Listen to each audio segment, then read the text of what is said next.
Jama'a siyan fili ka ajiye a matsayin kadara abu ne mai kyau, amma ba ka ganin ka gina kamfani ka ɗebi ma'aikata ya fi hakan zama kadara? Ina da tambaya guda ɗaya, idan kana da burin gina kamfani ko faɗaɗa kasuwancinka, me yasa har yanzu baka mallaki fili a Sharaɗa Industrial Area ba?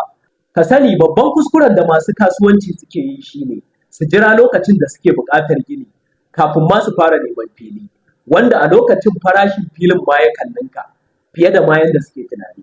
Sharaɗa ita ce cibiyar masana'antu da kasuwanci. Duk wanda yake da hangen nesa yana mallakar fili tun kafin buƙata ta taso. Ko kana shirin gina factory ko kuma wani babban business, wannan ita ce dama.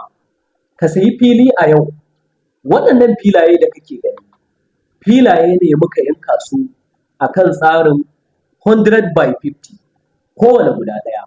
Sannan waɗannan filaye da kake gani, muna da waɗanda suke kan babban titi, sannan muna da waɗanda suke cikin layi.